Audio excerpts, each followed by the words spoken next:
Let's see 10 foods peasants ate. Number 10. Black bread. This isn't your fancy sourdough from the local bakery. We're talking about a loaf so hardcore that it could double as a weapon. It was made from rye, but the real secret ingredient was tree bark. And not just a pinch for that earthy flavor. It's in there because wheat flour was super expensive back then. Now imagine biting into a bread so tough that your teeth stage a protest. Black bread wasn't just a meal, it was a dental hazard. Soldiers used to use this bread as plates. They'd pile their food on top, and once the bread got soggy enough, they'd eat their plate. These days were all about being eco-friendly and reducing waste, but medieval folks were way ahead of us. This bread was so common it was like the medieval version of fast food. Cheap, filling, and probably not great for your health. But when you're a peasant in the Middle Ages, you're not exactly spoiled for choice. It's either black bread or starvation. Number 9. Dinner shows. This one is not a specific food, but it was too wild to skip. People in the Middle Ages loved a good surprise during their meals, so chefs came up with the idea of serving live animals that looked cooked. For example, they would take the feathers off a chicken, then color it so it would look roasted.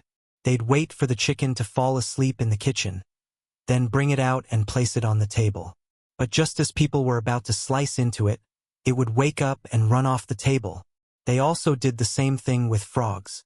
They would put live frogs in a pie, and when the pie was cut open, the frogs would jump out and try to run away. Sounds crazy, but this was their idea of a great time. Number 8. Roasted peacock. This one is the opposite of the previous dish. Roasted peacocks were seen as a delicacy and were reserved only for special days. They would start by carefully removing the peacock's skin and feathers. The peacock was then roasted. Once roasted, they would put the skin and feathers back on to make the bird look like it was still alive. Peacock meat was believed to last 30 days, meaning they would have food for a whole month after making this dish. Number 7. Pies and pastries. Peasants came up with a genius way to keep their food preserved and portable. They'd take whatever they had, meats, veggies, or fruits, and wrap them up in a thick and sturdy pastry dough called a coffin. This wasn't your melt-in-the-mouth kind of pastry. It was more like an edible suitcase for your food. Now, the thing about these coffins is that they weren't always meant to be eaten. Think of them as medieval Tupperware. They were there to cook the food, hold it together, and keep it from spoiling. So, if you bit into a medieval pie and thought, "Why does this crust taste like cardboard?" Well, because you weren't supposed to eat that part in the first place. These pies and pastries were perfect for a day out in the fields. Imagine you're a peasant and you've worked all day. Lunchtime rolls around, and what do you have? A hearty, self-contained meal you can eat with your hands. Number 6. Beavers.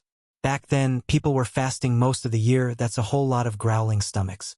So, the church tried to cut everyone some slack. They said, "Okay, you can't eat meat during fasting periods, but fish is okay." So people started stretching this fish idea to the max. They looked at a beaver swimming around and thought, "Hey, that tail kind of looks like a fish if you squint a bit, right?" So they decided beaver tails were okay during fasting because apparently if it spends enough time underwater and sort of looks like a fish, then it must be a fish.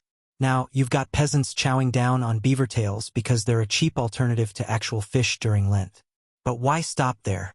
Fast forward to the 17th century. And it's not just the tail that's on the menu for fasting days.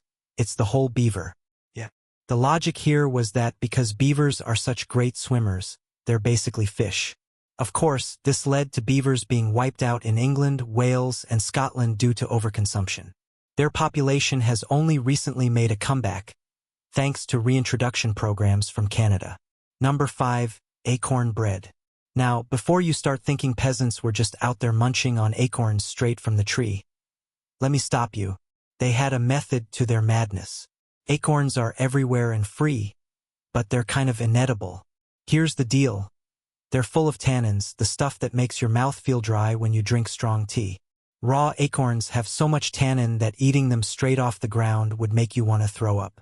Medieval folks had to get creative. They soaked and rinsed the acorns repeatedly to remove the tannins. Then they ground the acorns into flour and made bread with it. Number 4. Hedgehogs. Hedgehogs are herbivores. They love munching on plants like leaves and stems, and they're really into tree bark. Because of this, peasants considered them pests. So when people caught them, it wasn't just pest control, it was dinner time. Catching and cooking a hedgehog wasn't simple. The spikes made them tricky to handle. But folks back then had a clever solution. They'd cover the hedgehog in mud, then roast it over a fire. The mud would dry up and form a hard shell around it. When it was all cooked, they'd crack open the mud shell and it would take off all the spikes, leaving just the meat inside. People said the meat tasted really good, kind of like chicken and pork mixed together. Hedgehogs weren't just for eating, though. They were also used in old-timey medicine. To cure toothaches, people would burn the spiky thorns until they turned to ash, then place the ash on cotton and apply it to the sore tooth. Basically, a medieval dental filling. Number 3, medieval ale. Water back then was sketchier than a 2-star motel. So ale became the go-to drink for hydration. Even kids had their daily pint. Why? Because it was safer than water. The brewing process killed off bacteria. But making ale wasn't just about fermenting grains. The flavor came from herbs, but not just any herbs. Brewers needed a special license called a grut right to collect specific herbs. This made each ale's herb blend a closely guarded secret, kind of like the medieval version of the Coca-Cola recipe. And yes, for quality assurance, towns had official ale testers. Some places, like the City of London, still appoint 4 ale tasters every year. Imagine having professional ale taster on your LinkedIn profile. Number 2, pigeons. Peasants weren't allowed to hunt deer or boar in the king's forests. But pigeons? Fair game. These birds were one of the few types of meat that peasants could legally hunt or raise. But here's where it gets wild. Pigeons weren't just for eating. Their blood was considered valuable in medieval medicine. Why? Because pigeons could fly high in the sky, closer to the heavens, so people thought their blood had divine healing properties. This belief led to pigeon blood being used to treat everything from fevers to epilepsy. Got a headache? Pigeon blood. Feeling feverish? Pigeon blood. It was the Tylenol of the Middle Ages. And the process wasn't for the squeamish. We're talking fresh, warm blood applied directly to the body or mixed into potions. Number 1. Literal garbage. What better way to end the video than with a dish literally called garbage? Yes, that's the actual name of a dish from the Middle Ages. And the ingredients, not much better. To make garbage, you take all the worst parts of a chicken, the head, the liver, the gizzards, and throw them in a pot. Then pour fresh beef broth over them. Add pepper, cinnamon, cloves, mace, parsley, and sage. Not done yet. Take a whole loaf of bread, dunk it in the stew, boil it, strain it, then boil it again. Add some juice from unripe apples, a pinch of salt, and a sprinkle of saffron for color. Now, you've got 2 ways to serve garbage.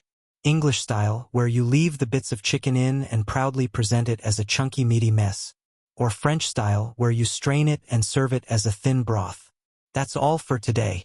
I'll be making similar videos in the future. Subscribe to see them.